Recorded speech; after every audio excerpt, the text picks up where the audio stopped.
like a daddy Mac. Dan's 30 years got our way, trading life and markets every day. Rusty's chained to the mines, digging deep day by day. But when Option Omega releases new features, he's free to come out and play option. Omega, you're trading home,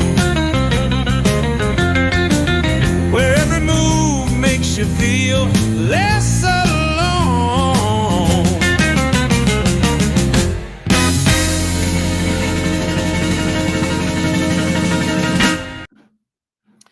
Oh, good morning, everybody. Hope you guys are doing well today. Matt, Dan, you doing all right? Good morning.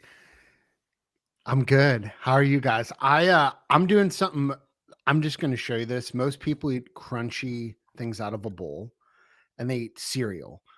And this morning, I just want to show you, I'm eating Elevation protein puffs from Aldi with a tiny bit of melted cheese. Dan, you're muted. And this is my breakfast, and I didn't get it done before the show.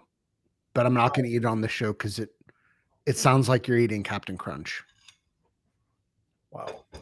Yeah, Dan, you're on. You're on. Sorry, I muted you there for a second, but you're good. It's hard. It's hard to top. I know it's hard to top. You're speechless. Eating a bowl of protein puffs, Dan, but Speechless. Protein puffs is now. How's the taste? Obviously, good enough. Well, they're fantastic.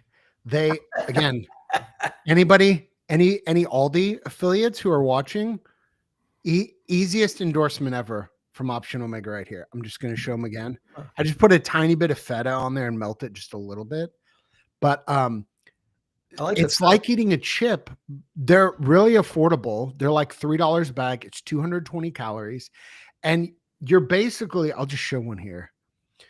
This is the only place I found that has a product like this. You're basically eating, here, I'll just eat one so you can hear them. Can you hear the crunch? Yeah. Oh, yeah. He's making. You're eating cheese-ish flavored protein. If you're into, the whole foods, natural eating, whatever that on the spectrum is, this is the opposite of the spectrum. Wow. This is some highly engineered, weird protein. They are delicious. There's only one downside, and that's that my 10-year-old loves them, and I find them all over the house, and there's crumbs everywhere. But That's a bad one. Yeah. Listen. Yeah. Listen. Well, you can have Captain Crunch. Grab a protein puff. I'm That's not quite a pitch. That's quite a pitch there. Oh, yeah. I'm never going to judge a man for what he eats. Goodness knows I've got my own issues. But I will say this. We haven't talked about basketball in a little bit. And I want to just acknowledge that Giannis should play with LeBron. Wow. If he gets traded. Yeah. And I think him and LeBron. Here's the thing. I mean, LeBron's on his way out. He's old. He's whatever. We'll save the accolades for when it's time. But LeBron should not be considered necessarily like a superstar at this point, right? Yeah. So this idea of like, well, we're going to build a super team. Now, Doncic and Giannis together is pretty scary. But here's the thing. Here's the question. Because this is what they'd have to do. This is what they'd have to do. You have to move Reeves as part of that package. Reeves is balling out. Big time. Reeves is the greatest white player since Jokic was the night before. Like, Reeves is very good. Wow. The greatest white player. Oh, Reeves is very, very good. And so do you mess up that chemistry with something that on paper is much more high powered, but 14 years in the league? I mean, he's been in the league. Giannis is Troy, can we get it to big? I want to get your opinions on and continue on the Laker theme, but I just see, if I'm a general manager, and I get this kid, he's 30 years old, right? But you make a great point. He's been in the league 14 years, but this fascination, once they hit 30, if I was a general manager, I'd be like, you're not, unless it's maybe I'm not touching it, because it's like, okay, now you're 30 and they're talking about how he did 14 years, the last 14. And again, this could be a major exception, but to give up, 7 first-round picks. Let me just bring up one thing that comes to my mind. Do you remember the trade the Clippers made to Oklahoma City that could have launched one of the greatest dynasties in the history of civilization? They gave away, do you remember that, to get stinking Paul George, right? Yeah. They gave up Shea Alexander, Yeah. 1 million first-round picks, which turned into their whole team. It turned into their whole team, and Paul George is still, typical over 30.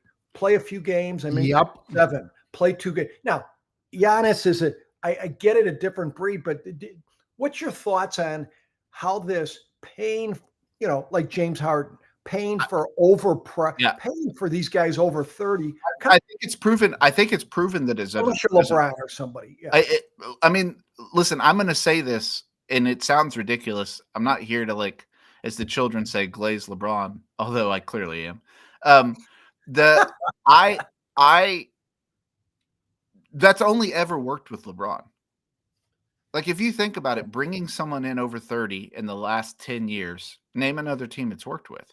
Yeah. That's stat wise, what has it worked with? Yeah. I mean, so I agree with you completely. Like the Suns, test was a disaster with Durant and Booker.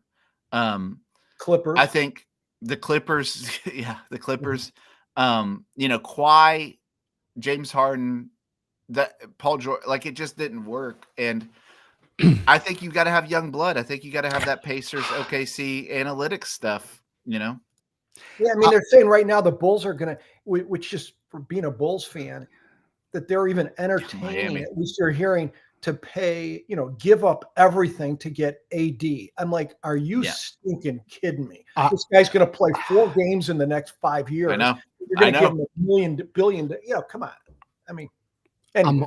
I'm holding my thoughts, just eating my elevation puffs and man, I'm ready. Let's hear it. So Paul George, I can speak on Paul George because he played 10 minutes for me for many years. 10 minutes. So Paul George, many nicknames: Podiatrist P, Part-Time P, Paycheck P. I love it. Phantom P. I like that. I will say this. I, in general, completely agree with you. I also think Giannis is the best player in the world. Jokic is number 2. SGA is a hugely distant 3rd. As Prakash points out with Inter Miami, it works for Inter Miami, changing sports, because the level of competition in the MLS, I feel like, and Messi's this would be if, and it's a brand thing. I mean, it's about brand as much as anything. Yeah. If LeBron went to the Euro League, he would score 80 points. Yeah. If Ben Shepherd, famously, you all know him from the Pacers, went to the Euro League, he'd probably score 30 and 10 every night. It's just a different level of competition. So I will say directionally, I completely agree with you that these guys, at the near the end of their career, who are kind of in the past their prime, but maybe still good. You don't do what the Clippers did. You don't bet the farm on James Harden and Paul George and Kawhi Leonard in the last 20% of their career. I think Giannis is a special case. I think he is that good. I say this as he gets injured last night. Unless he gets injured. Yeah. He's not super injury prone in general, considering, but I'm a really big believer in team construction. That Bucks team, complete disaster. They deserve it. Any Wisconsin Option Omega subscribers who want to fight me on that, no problem. Just let me know. I have strong feelings about the Bucks, and So Matt and Troy, is Giannis? I didn't read the news. Is he saying he wants a trade? He wants out. He wants a trade. Oh, he definitely wants out. Yeah. Oh my. Okay. Yeah. And he's one. Here's the thing about Giannis. I don't think he's going to get any flack from the media for this. And here's why. He won him a championship, and that's a hard thing to do in Milwaukee. And he stayed in Milwaukee for a lot of years. Yeah, and it's the same thing. If LeBron had won his Cavs championship before he left Miami, no one would have batted an eye, because it's hard to win a championship in Milwaukee. It's hard to win a championship in the Cavs. I would argue, actually, in Cleveland, winning a championship in Cleveland's like winning 3 or 4 in Chicago. Amen. But that's But just don't me. you think this is going to be? I mean, I look at it the other way. If I'm Milwaukee, I'm looking at it as, hey, we love Giannis. We'd love him a little more. But this time, at 30 years old, we're basically going to get our future. We're going to get $1 billion first round. This is the best we'll ever have it. If they wait 3 more years with Giannis, Agree. yeah, this is a wonderful thing for them if they're patient and they, and they can skin somebody, right? I agree completely. It also just hit me that, I mean, for some reason, this one hit me harder. As Tom says, Tom, great, I don't know what you call this from a segue. Yeah, segue. Great segue. Because, Matt, what you missed yesterday is I showed some pictures of deer hunting. Oh, in a trunk. Oh, those are incredible. We're talking about the Bucks. Yeah. And he saw the Bucks. That's a great segue. Secondly, it's hilarious to me that we spent 10 minutes, which it's our show. We'll do what we want. It's in 10 minutes talking about the inner workings of an NBA trade to an audience largely of internationals. So thankful. I love that. Tune back in. We'll go an hour this afternoon. Oh yeah, don't test. You might take us on, but you're not going to take us easy. Like we'll do that. So here's the thing. Last question. Detective rightly said, I also said my name was Matt on there. We have some funny little mistakes sometimes pre-show. So I was also Matt. I fixed that and then put my title in the description for everybody. 2, also, those Aldi Puffs say the package is 2 servings. Can you confirm that, Matt? Looks more like a half a serving. Okay, he answered. Yeah. 1 package is about 200 calories. This is not a whole bag. Would you guys like to talk about some options? No, I'd rather talk about protein and NBA. I know you would. I know you would. So listen, markets in the most not turmoil you could be in, right? This is very not turmoil. This isn't normal either. I mean, it's just part of the market. Yeah. Yep. Hey, Troy, can I ask a quick, as we're segueing, if you want to bring up any, but I just wanted to ask, does anybody in the chat or anybody, as you look at since November 20th, right? Since November 20th, which is basically 2 weeks or a day less than 2 weeks, we've been up 300 points or 5% in the SPX.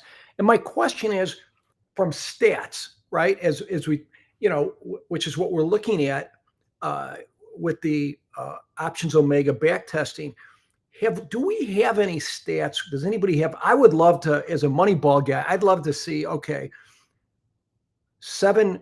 We have 6 up days in SPX, or basically 6 or 7 or 7 or 8. When it gets there statistically, reversion to the mean. Where are you, as far as being comfortable with some short deltas? At what point, we have people in our community that are, short some good delta here, and they're like, hey, we're going to get that down day, right? We're going to get uncle. Yeah. Or you're ready to cry uncle if it goes. But once you get to 8, 9, 10 days, basically 11 days, and again, the only red candle, am I right? On the last 8 days, what was the down? 2 Thursdays ago. It was at 2 Thursdays was ago. It 2 Thursdays yeah, ago? Which again, not that anybody's ever talked about Thursdays on this show, but what I look for on a Thursday is, are we up just a little bit? We're up just a little bit more than a little bit. Right now we're up 2 points. So yeah, who knows? Yeah. But you're trying to get Troy worked up with the, Mr. Val. We're trying to get him, back engaged here that we can. I know. Listen, one of the things that really helped me with this, being a kind of a short-term or a long-term too, bear, Jim Dalton, market profile kind of guy, he says something that I think is really true, and you can see it playing out now. Markets don't ever just reverse. They don't just ever go up and then just start going down. There's periods where they're balancing. So a market will go into a trend. The markets will trend, and then they'll take a breather and they'll balance, and then maybe they'll revert down or they'll go back up. But they have these times where they're balancing, and I think we're in a balancing time. And these can be the most frustrating for everybody, because except for maybe premium sellers. This is where I think this is Christmas. This is premium seller Christmas, right? or even more Christmas if you just sell puts, right? That's You know what I mean? or They got just no sell other puts. side. That's exactly right. So I think that's right, Dan. I mean, I think we're in a balancing time. And then shout out Tom. Tom wants us to get serious for a second, which I'm thankful for. I never trust a Scotsman when he says get serious for a second, because I don't know, I don't know what he's got behind his back. But he wanted me to speak to the idea of there's a lot of newer people in the option to make a community. And I feel like we've hit this a lot with this 1428. We're going to talk about it again in a minute, but I'm serious when I say, listen, you test with a bunch of different allocation sizes. You start trading with one contract, right? Like you start trading with one spread. It's just risk management, like everything. And we trust the data. We're TDBTs. Like we trust the backtest, but the backtest is theoretical. Now we have a lot of validity in it. We have a lot of trust in it, but it's theoretical. When you're actually trading something, it doesn't matter if it said you're going to be a zillionaire in 6 months. Yep. Start with one, especially if you really thought that your trade was going to make you a zillionaire in 6 months. You've got all the time in the world. So just start with one, prove it. And then that much quicker, you'll be able to have confidence and you can up the size. You guys want to add anything to that? Matt, anything? I was just going to say this. I mean, there's a lot of successful people on the O Discord. And when you see people posting screenshots about how the automation platform did and how they did and whatever, just a lot of these people have been trading for a lot of years. They didn't start there. Do not give in to greed by seeing what they did and then saying, I understand these back tests or whatever. You've been trading for 3 months on a $40,000 account. That's probably not what they're doing. And they've been trading longer than 3 months. So there's a lot. Again, I think greed and FOMO, we don't talk about that a lot, but when you are comparing yourself, I mean, I'm in, this is like, I guess this will be my 6th year of trading, like trading seriously, 6 year. And I still feel like I look back on last year and the year before, and I'm like, I don't even know why I was doing that with what I know now. There's Dan, how many years does it take to learn options? I mean, do you ever stop learning? No, I mean, it's just like any craft, right? You're learning and for me this year, learning, and I'm not even halfway there, just the whole world of automation and 0 day and all that. And I think that's revolutionized the options industry. And it's a wonderful thing. It adds liquidity to the market, but we're getting to the fundamental question of, again, you see it in discords, you see it in teaching every day. You see, where is this insanity coming from that a new person wants without learning a craft, right? And we could say whether it's the craft of cooking or tennis or, name it.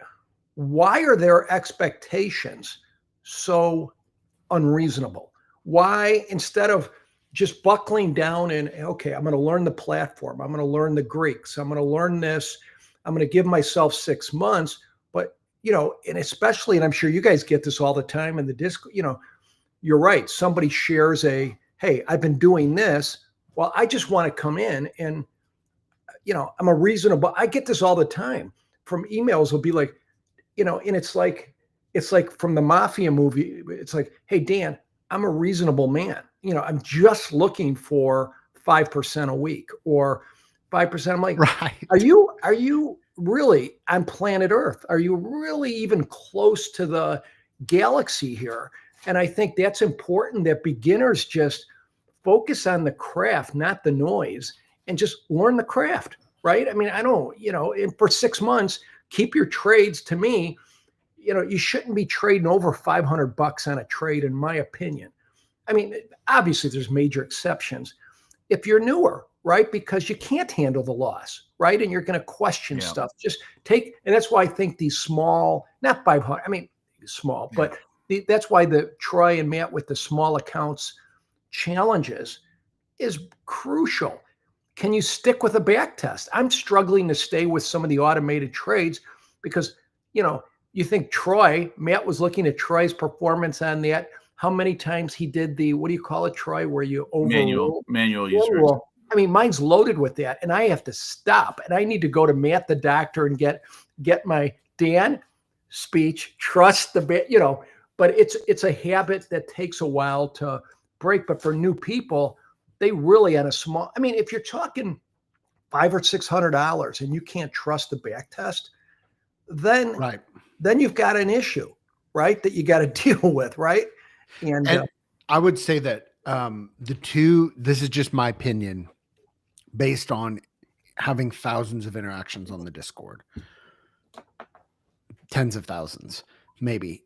The two biggest things that I have seen from people who are new that really are stumbling blocks when they have good strategies and they feel like they have edge are, number one, oversizing, and number two, not trusting their own data. And those things are related. And I think it's a simple heuristic. If you can't trust an automation platform or your strategy, you can't trust OOs to get you out. You get nervous, you take things off early. When I say you can't trust it, I'm mostly talking about this. The trade is up more than you think it should be, or down more than you think it should be, and you just do your own thing. A lot of the strategies that will kill. It just will. And so proper sizing and trusting the strategy, trusting the data that you've hopefully put a lot of time building are the two things that I've seen people who are successful do, and the two things that I've seen people who are not successful struggle with. And one other thing real quick is I see this every day. People will be like, I made an adjustment today, or they say, why? I mean, yeah, it was in the profitable area of why would you even, and the truth comes out, and this happens more than we think. Well, either did you see the news, or did you see this, or I thought this, or my stomach told me we're going down at right. Mark, I love this. This was yesterday. Guys said the market feels heavy. I think in the morning we were down 10 points. It feels 10 points down, and it feels heavy. And I just said to him, I said, do you have a plan in this trade? Do you have any heavy? And so it just gives you an excuse to ignore your risk management, ignore your back test. And it just, it goes on. Listen, I think to put a button on that, I mean, we always try to preach risk management, and I'll say this. I started the small account challenge saying this, and I'm going to say this again, and it's going to hurt some feelings, and people are going to argue with me, and they're going to argue statistics and tax advantages and things like that. I don't care. The most, like, if you have less than, $50,000 to $100,000 in your account, you really maybe should consider not using SPX to start. Because you think about what Tom just said. SPX is a huge product. And that's the thing I think we take for granted a lot of times. You say, well, it's easy. Just do use 2% of your capital. Well, a lot of times 2% of your capital of SPX, if you actually did the margin and looked at it, it's probably over 2%, to be honest. I mean, just if you have now there are plenty of trades if you have 50,000. So it's not a hard, fast rule. I'm just saying you should take a look in the mirror to say, what Matt said is absolutely true. You really will learn to love automation if on any given trade, you're not losing that much money if it goes against you. That's really the key to trading. Yeah. It's the thing that I've learned, the best I've ever done trading is when I literally don't care. Yes. I don't care about any given day because I'm not risking that much. And this is the power of options. I'm about to get pumped. You don't have to risk that much to have an outsized return. Why? Because it's a leveraged product. And so you think about, if you won every trade in SPX, you'd be a billionaire. right? Yeah. But that's not, they're outsized. That's why you're doing that. So Yes. you could literally just trade cues. What about tax advantage? What about all that stuff? Much smaller size. Pop them on all day and That's not right. care. And you will do better than if you try to do an SPX that is eating into your account. It will hurt you and you will change the strategy and you will get worse as a trader. I speak from immense experience. Trust me on that. So, on that note being said, if you feel like we just got super down and we're yelling at you, I blame Tom completely. Tom. That's right. Tom is the cause of the problem. Oh, Tell you, Tom. wouldn't you agree? Tom with his caring about people. And Tom with his not wanting people to get hurt. I mean, this is a free country, but Tom, I appreciate it. You're right. Yes. I think that's good. So, I like that. I always keep my 1442s to a minimum contract size, as you should with that spread. So, all right, we might as well. I didn't plan this. I mean, this is a Fortuna has spun her wheel and done something for us today, because I want to show you a test that someone sent me yesterday. And they said first time caller. So shout out first time caller to Parvez. Parvez, thanks for reaching out on the Discord. Great question. He says, why doesn't the 1428 work pre-SPX dailies? And I thought, yes, some people have DCs of different stripes. The 0900 DC is a very popular. You think that's the most ridiculous spread I've ever heard from? The 0900. That'd be awesome. I like that. I like that. Would be awesome. So okay, why does this trade? We're gonna talk. We'll save the really good ones for tomorrow. But this is good. We're trying to do a deep dive, trying to make trades better. Why do you guys think the 1428 on the Qs doesn't work before SPX dailies? And there's the smile graph. And SPX there's the graph. SPX dailies meaning May 20 before May of 2022, I believe. I got you. I mean, there's been much digital ink spilled about this. The simple answer is that a lot of people feel like 0DT options change the options landscape. End of show. Yeah. That's I hate when Matt's Troy, like a sniper no, and just Troy, go. But that's Go correct. ahead. I mean, that I is mean, right. Listen, sometimes it's a headshot. I don't have a specific answer for you, but that's what a lot of people smarter than me think. No, zero. So this would be my answer. And Dan, you might have the actual answer, but let me pontificate for a second.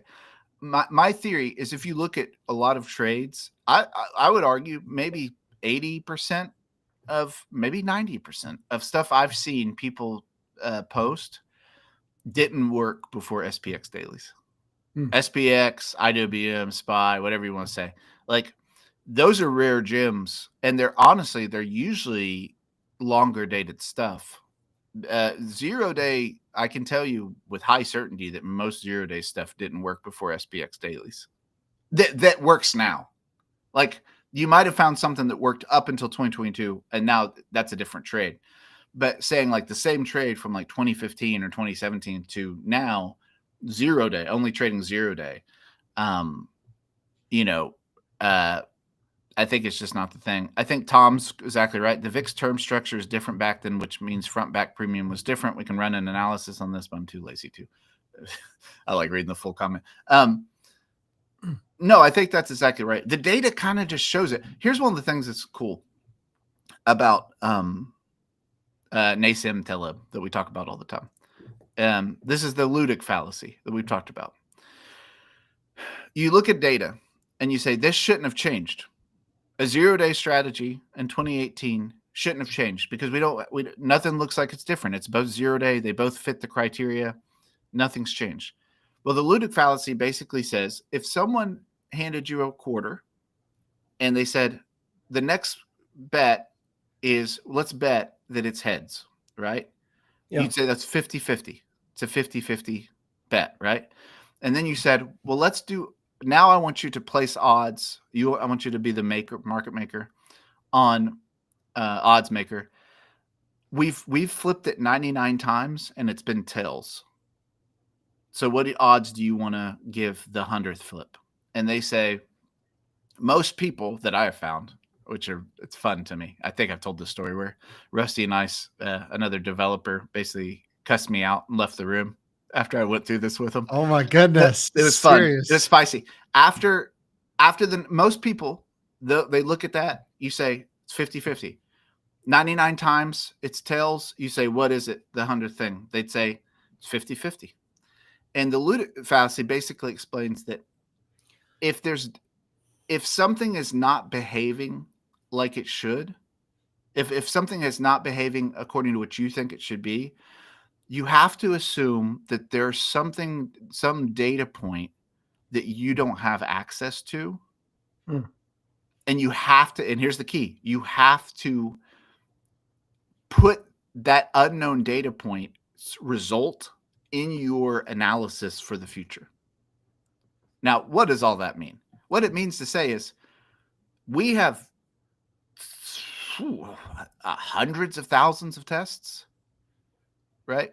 That people are sharing all day along in the Discord through the years. And this is my theory. You can scroll through the Discord for 3 years. The theory is some data changed with the advent of 20 SPX dailies, and it changed how 0 days function. Do we have the answer to it? No. Do we see it?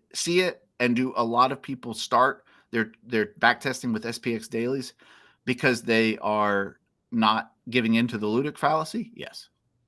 That's my argument. Does that make sense, everybody? Yes. Look up Ludic fallacy. That's my thought. Now, Dan might come through and be like, I actually do know the reason because I trust. No, I don't. I don't. And I mean, I think you're all, it's, Tom made a good, could be, skews, different things. I just, as Troy was speaking there, I just real quick, just Googled, right? So I got the AI, what did the market do from 2013 to 2022? In 2013, we started the year in SPX at 1466. Crazy. In 2022, we went to 3845. So I'm just thinking, when I think of why a strategy doesn't work. Now, I get it. There could be bigger issues when you go over a long period of time. But I always look at, like, if someone says, why doesn't a double calendar, why didn't it work the last month? Or why didn't this strategy? Yeah, I always look at, well, what are the two things that affect it? Price and vol, price and vol, price and vol. So, when I'm thinking, okay, from 2013 to 22, was that, okay, market went up, volatility goes down. That's usually not a good recipe, right? For a DC, right? A lower, if that's the case, I don't know. The other issue is, how do you, when we're talking 1428 before weeklies, I don't mean to have my ignorance come out, but obviously you can't, does the back tester assume that you couldn't do 14 by 28s before weeklies, right? I mean, you couldn't do those on a daily basis, or you just correct? Couldn't use Exact DTE. I mean, yeah, right, you just had a lot less contracts to choose from. Right. You had a lot less contracts. So is Yeah. the back tester assuming that you can do what you can do now, or you would have less trades, right? Well, yeah, the 0 day would be a lot less. Yeah, you would. I mean, I don't remember when 3 day weeks. I know, like in 2018. Yeah, I'm not sure either on. I'm pretty sure when I started trading in 2018, there was 3 day weeks. Monday, Wednesday, Fridays. Yeah, I believe 0 day.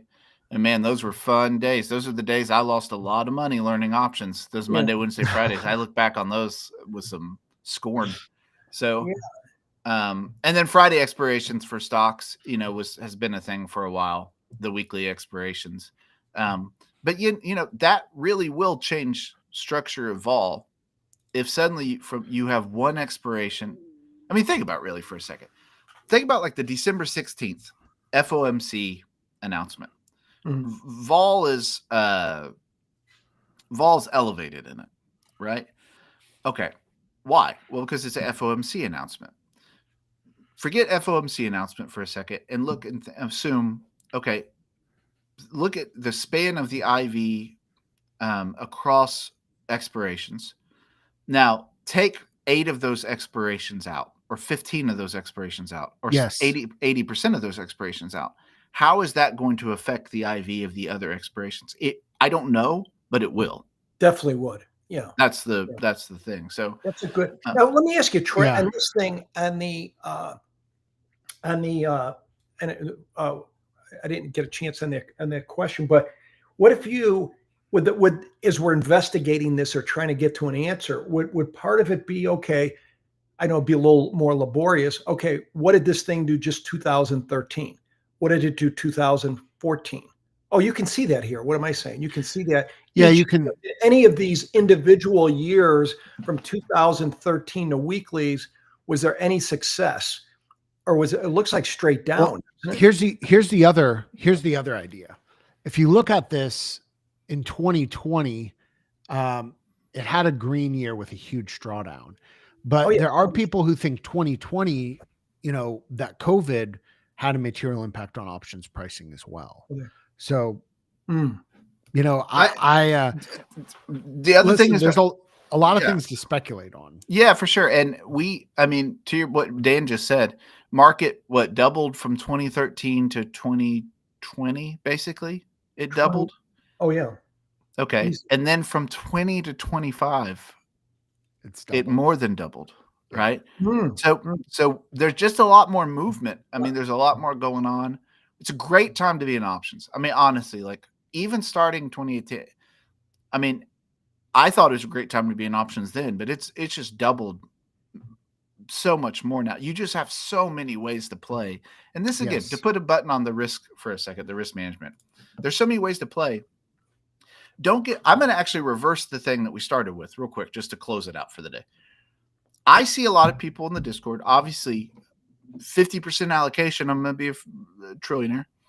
And they oversize, right? But I actually see the other thing happening sometimes too. And let me just approach this. This is just Papa Troy's just PSA announcement for a second. Don't let people who are smarter than you, which they are smarter than you. That's part of the fun things at this domain right now.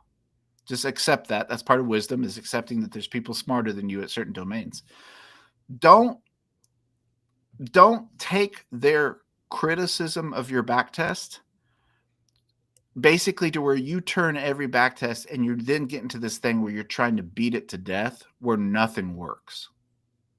I've seen that happen too before, where people get frustrated because it's like someone will put something out there and people very willingly, very helpingly are saying, you might want to consider this, you might want to consider that. Backtesting is a hard endeavor to really focus in on. So don't get discouraged on it. And I would argue the joy of starting with a contract in the Qs or SPY or whatever, something like that, is you can not risk a lot of money and kind of forward test your idea.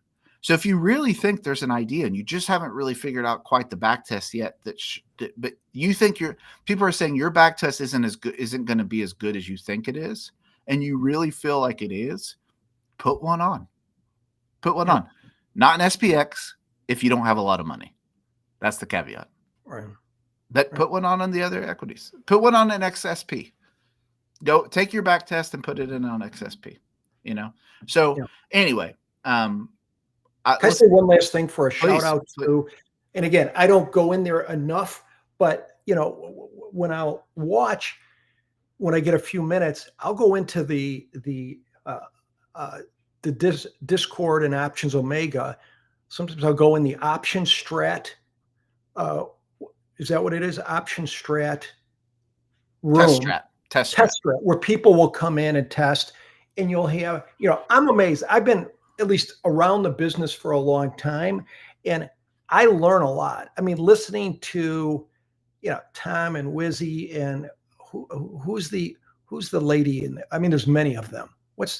Amy's in there. Amy, that's what I mean. There's many people. I don't want to leave out. I don't know enough, but the quality in there and the patience of those people, and they help, like you just said, someone comes in with a back test, they'll immediately, and these are people who know it cold, will tell you, hey, go back, But where people I see get upset sometimes is basically they come in and they want, some of the they baby bird it. They want well, you they to basically say, just give me the stinking test. So why are you forcing me to go back? And I'll see many times they'll say, and I told 3 people this yesterday, they were asking about options, Omega, the tool, and can I give them a test or this or that? And I said, look, Matt's done a wonderful job on the boot camp. It's free. And they're 3. I mean, if you can't stay focused for 3 minutes, I mean, would you say in boot camp, your average video, how many minutes is that? I mean, most of them are 5 to 10 minutes long. I mean, if you can't stay focused, so I just think, if you go in the Discord, these are people who are going to give you an honest appraisal. Take it, and to me, what I like about it more, don't tell Tom this, I love the memes and I love the sense of humor. Oh yeah, that comes with it. So they're not saying, "Hey, you idiot, why did you do this?" They're saying, "Try this." And if you take it as constructive, it's wonderful. I mean, it really is. One of my favorite jokes in there is that Dan will pop in every once in a while, and Tom immediately will say, "Hey, tell them you know me," so they don't think you know me, and you'll never respond, and that's my favorite of all time. It's just the complete ignore. It is. I mean, it's learning. I feel it. I couldn't go in there with a bat. It's like, oh yeah. I don't. I mean, they're very, but again, because of 0 day and weeklies, the education, that realm of the shorter term, I think the education's gone up. I'm learning so much on these trades and how they, approach it. And, like Troy said, it's wonderful time. It's a wonderful time of the year. It's a wonderful time to learn options, right? My Rise and Shine Zom made it at the end there. Rise and Shine Zom from the West Coast. Wow. One of my favorite things, and I'll close with this because we gotta go. There was a period of time a couple months ago where we just had some bad actors getting into the Discord, and bad actors in the sense that they would get in and be like, "Hey, give me stuff. Give me their best stuff." And people obviously are kind to him, but they would just keep going. So my dear friend, shout out J-Dog, my dear friend, best man at my wedding, he jumps in the Discord. His name in there, I believe, is Air Dog. And wow. I got him to go in. I got him to go in and basically say, like, hey, send me your best test or you guys suck. You're a loser if you don't send me your best test. And he was getting like death threat. Like people were really, really mad at him. He was like, "I thought you said they think it funny." I was like, "Oh, don't worry about it." Anyway, all right. So you got to troll your friends, or what are they good for? Have a great trading day. I hope you guys are doing well. Start small, trade small. Trade small, trade as much as you want. I don't care. Yeah. And then we'll go and we'll